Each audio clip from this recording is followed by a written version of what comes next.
Good morning, everyone. Welcome to morning meditation. Jai Shri Mataji. To start with, let us all bow down to Shri Mataji's photo and welcome her into our hearts.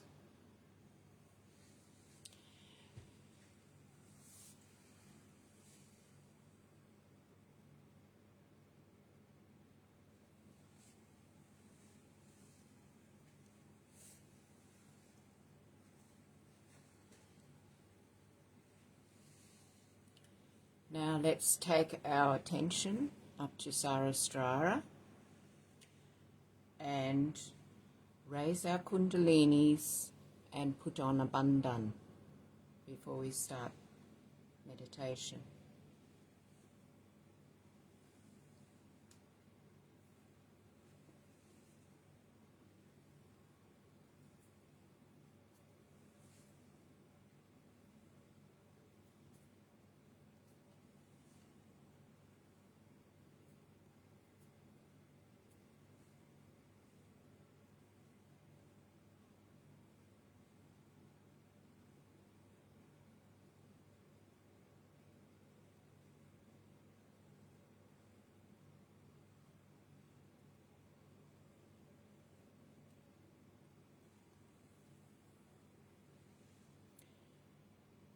Let us all settle down with our attention on Sahasrara, and we listen to some music, and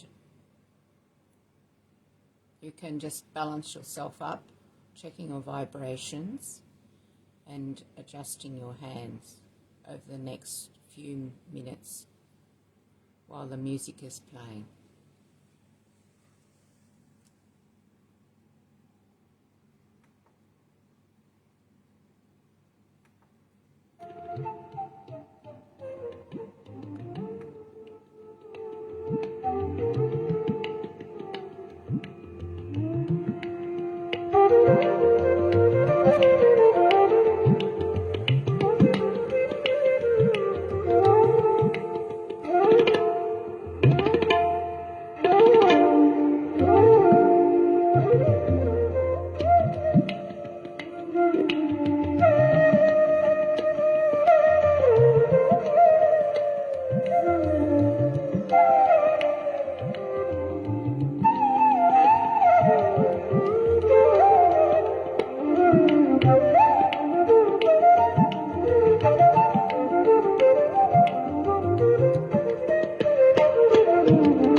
not sure whether I'm going to have some difficulties shortly with my speakers. They just said please charge.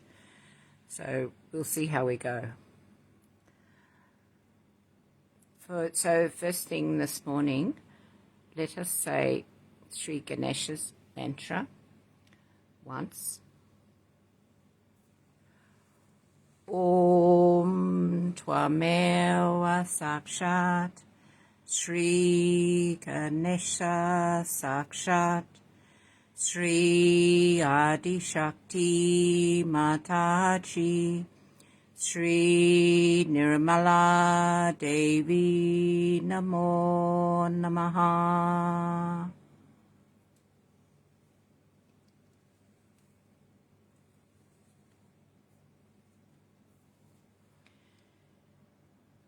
Now let us say the mantra to Shri Saraswati, the protector of our tongue. Om Tvameva Sakshat Shri Saraswati Sakshat Shri Adi Shakti Mataji Shri Nirmala Devi Namo Namaha.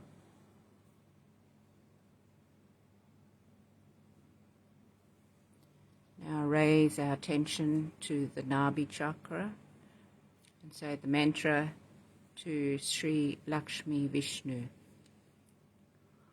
Om Tvameva Sakshat Shri Lakshmi Vishnu Sakshat Shri Adi Shakti Mataji Shri Nirmala Devi Namo Namaha.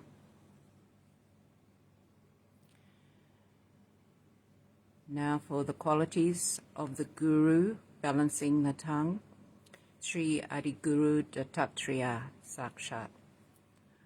Om Tvameva Sakshat Shri Adiguru Dattatreya Sakshat Shri Adi Shakti Mataji Shri Nirmala Devi Namo Namaha.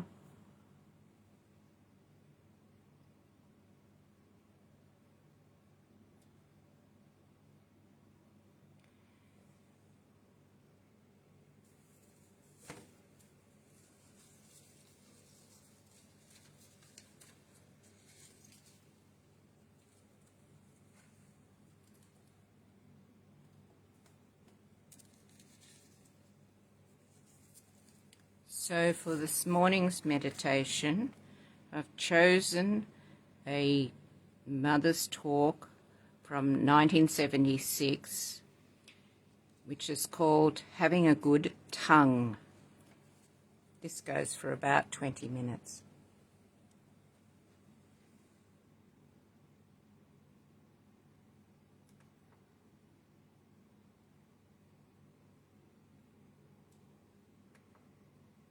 But it is to be a mother and a guru,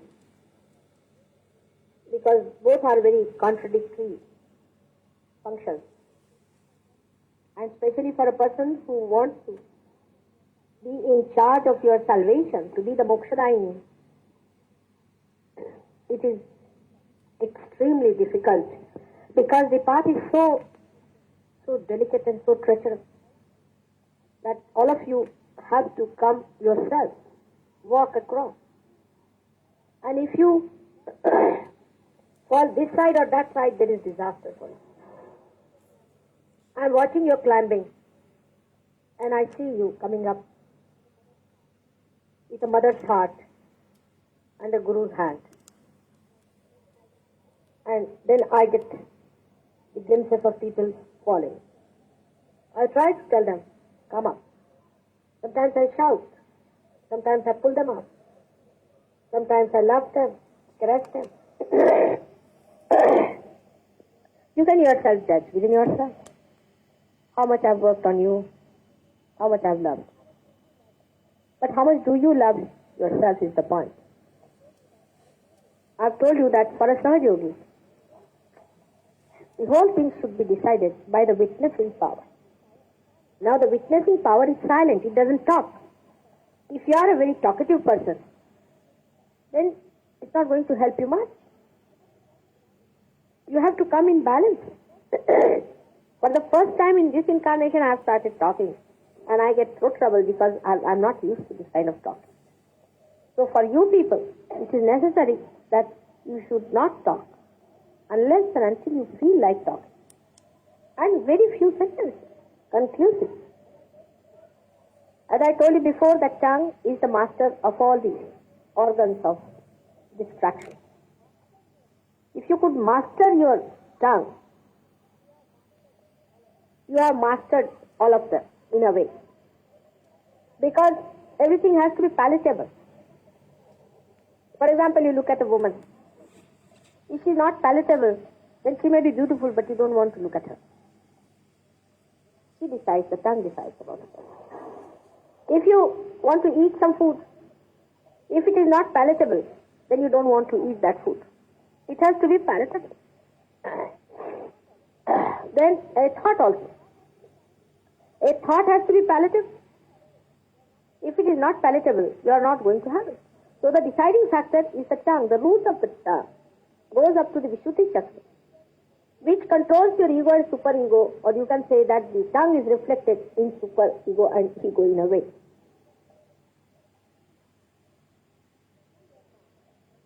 Through your tongue, when you speak, one can make out whether you are in the realm of ego or superego.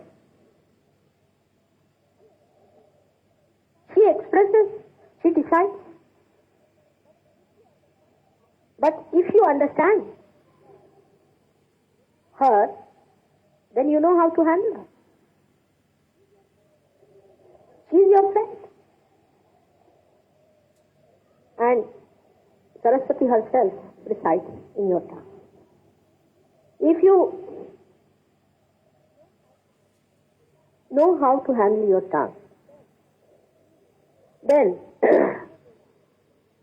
Sahaja Yoga can rise very high up. Because when I you as Sahaja Yogis,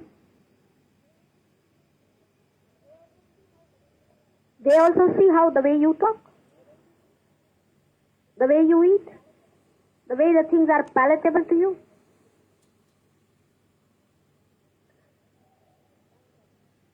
It is the tongue that decides.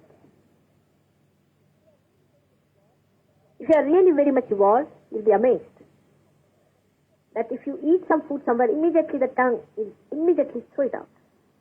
It won't have it if it is something wrong. If some prasad so-called is given to you, which is given by some wrong type of man, immediately your tongue will throw it out. It won't be able to take it in. And even if you take some or other force down in the stomach, still the tongue will inform the brain that throws it out.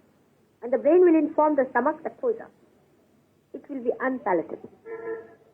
So the action of Vishnu in the stomach up to the action of Sri Krishna, with the same personality, is all judged by your tongue. So you must know how pure, holy your tongue should be. That when you take the name of your mother with this tongue, you must know it has to be the holiest of holy. It is very important how you use your tongue. Those who talk very bluntly are just the same. Those who talk very sweetly to get something out of it is the intention. As I have told you, it controls ego and superego. Even if Sahaja Yogi understand that the witness is also here at the Vishuddhi Chakra. So your witnessing power will increase and decrease according to your tongue. Of course, it controls 16 subplexes. It also controls the muscles of the eyes. It controls all these muscles. It controls the palate. It controls the teeth. It controls the ears. But ears, you hear something, you cannot control it. Tongue you can, because that is the thing which releases, which goes out. With the ear you cannot give anything to others. That is just one way. This is double way thing. You take in something and also can throw out something. It has a double purpose. It is a very important organ, and that's why we have to look after our tongue. When the Kundalini is rising, that means one thing is there, that your attention has become subtle. From gross to subtle. But it has to become subtler and subtlest, and then it has to go beyond that. By becoming subtle, only it comes up through the Agya. Because Agya is just like a hole in a needle. So it penetrates through that, with the subtleness. Because of that subtleness, your attention sees everything, but in a subtle form. Now this is a new experience for you. That's why you do not recognize what is that.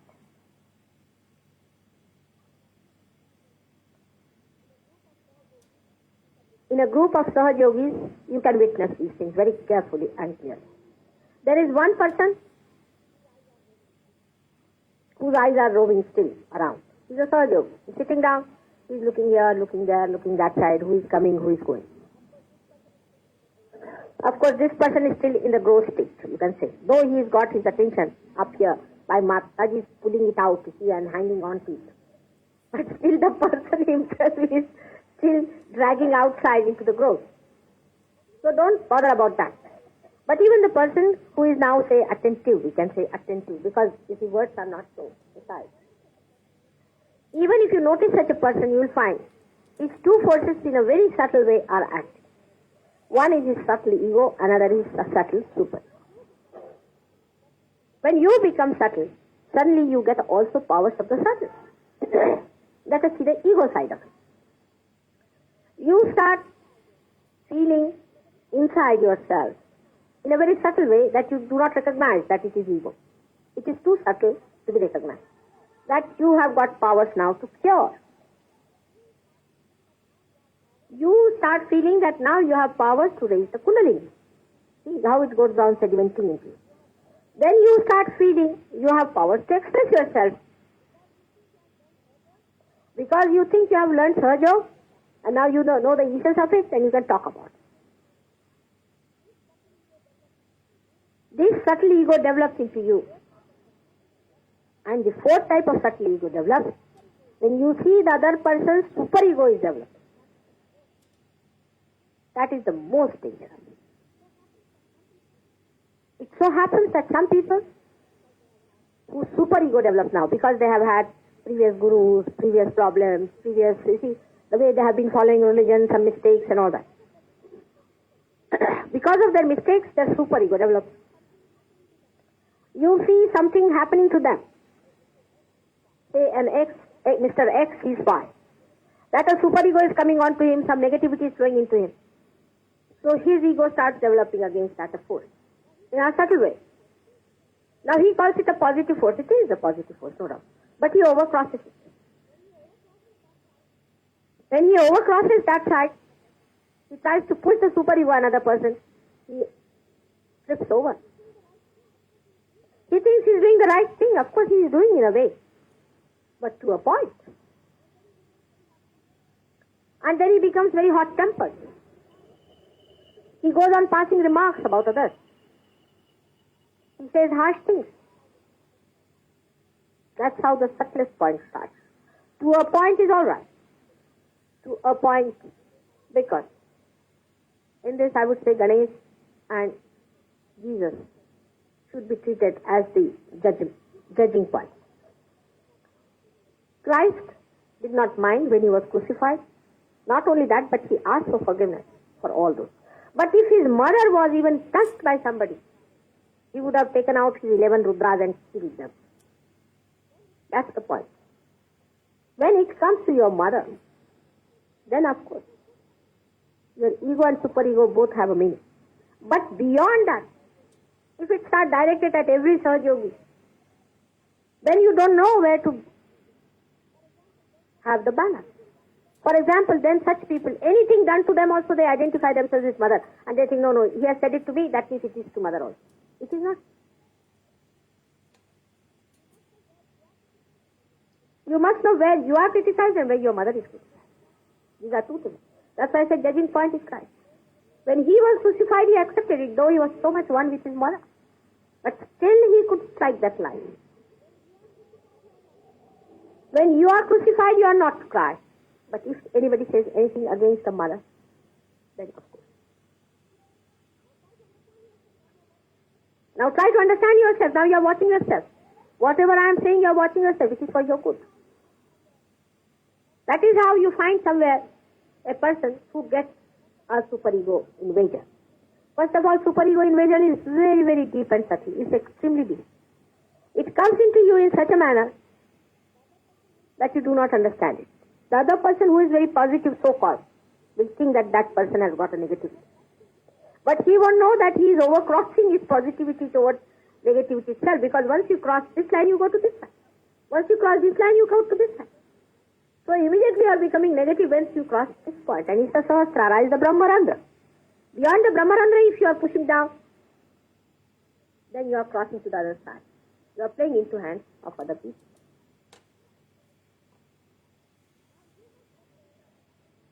Now you must judge yourself and see, now, hello Mr. X, how are you behaving now? Immediately become a witness. You see witness of yourself. Now how the superego and ego, you see sometimes in some people, sometimes the ego presses the superego and the superego presses the ego. I've seen it. They don't know whether they are egoistical or whether they are dominated. They really do not know. They cannot decide.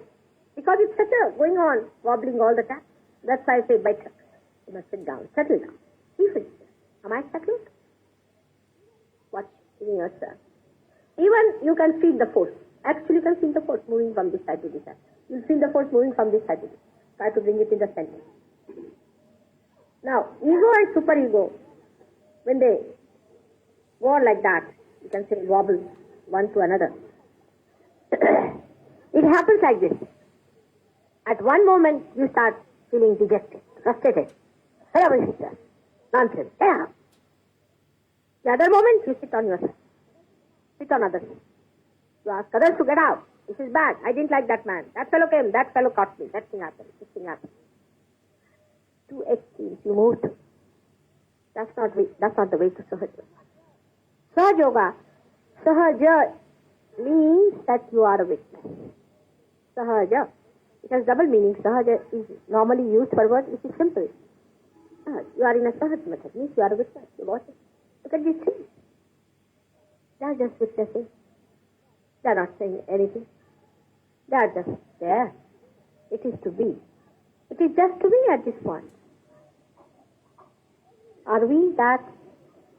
Every movement dealing with anything, then you will not have any organizational problems. You have organizational problems because you are not a witness. You will find two types of people. One who will say, I am suffering too much. The others will say, no, not me. Then they interchange also. Their attitudes interchange. You can mix them. But you can just know where to stop it. You become a witness, silent. After talking for 1 minute, you just become silent. That's the best way. I think I can say a practical way. Is for your tongue is to be silent. As far as possible to be silent and be watching. But some people are silent and brooding. That's the worst thing that you are doing. No. Silent and watching. Neither brooding, not planning how to hurt others. And then suddenly a sentence will come out which will be so filthy, so cutting, so horrid, so full of venom, that you think from where it has come, oh God. Such silence is absolutely useless. It should be like a river flowing. The river has its own depth, and on top it is flowing. It's just 1 mile. That kind of a silence one should have. Not a fourth one, but a silence of a witness. Even such a person is talking inside the flow of the silence.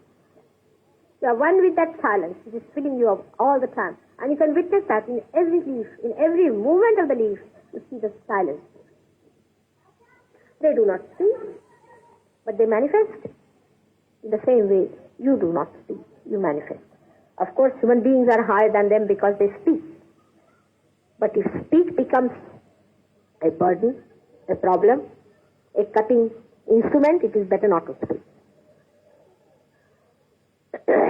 Another thing a Sahaja Yogi must know, that eyes are very important for Sahaja Yoga. When the Kundalini rises, when the dilatation of the pupil takes place, because you have seen the children how their eyes are dilated, just gaping at everything. What is happening?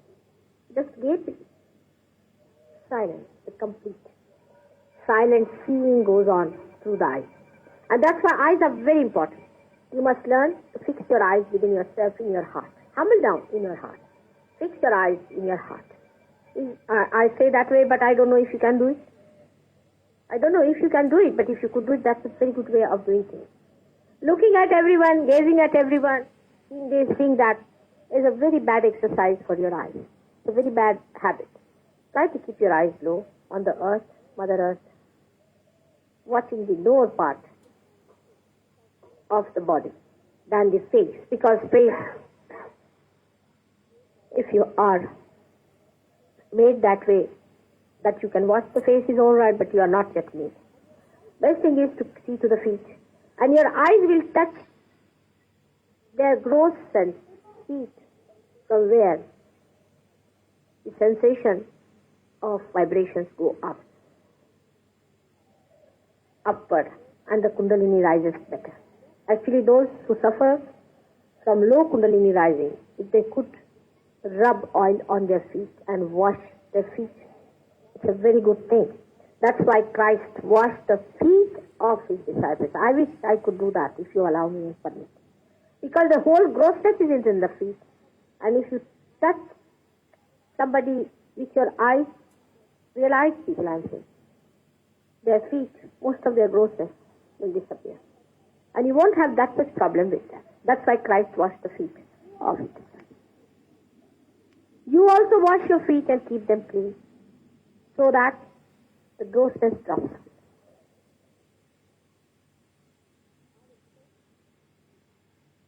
I have explained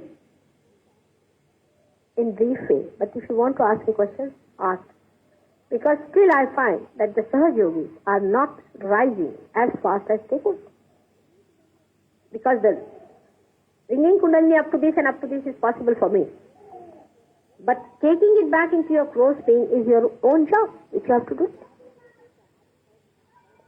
In Marathi, as they say it, Adi Kalasamagapaya. I have built the top, the dome for you, and the dome is now to be supported by you. I have taken you to the dome. But you cannot bring it down, because either you are frustrated with yourself. By being frustrated, what are you going to gain? Or else you are frustrated with others. Just be silent and be witnessing. As Sai Baba has said, Saburi, patience. It comes.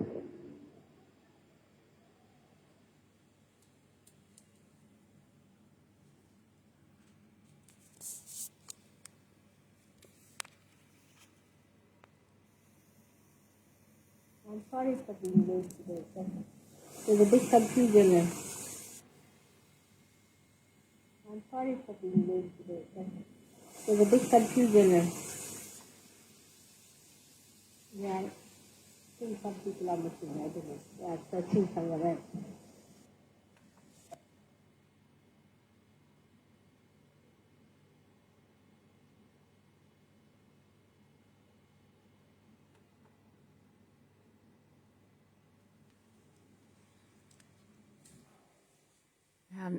Let us meditate for 5 minutes in silence.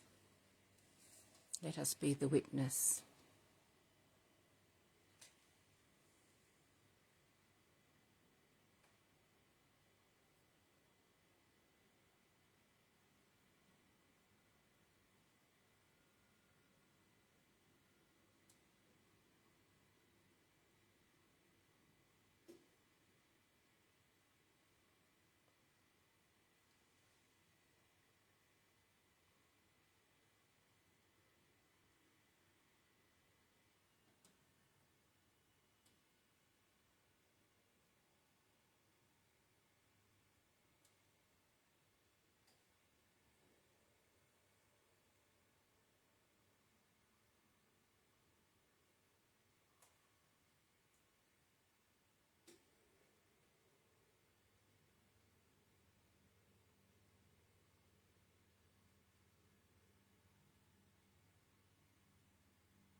Gently, I'll put on some music for 5 to 10 minutes before we finish up with some mantras.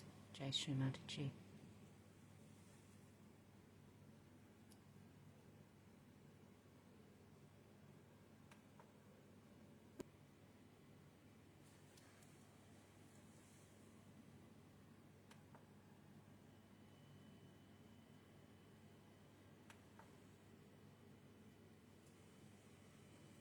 Thank you for joining in this morning. I hope you all have a wonderful day and have enjoyed that beautiful talk this morning. Jai Shri Mataji. Bye for now.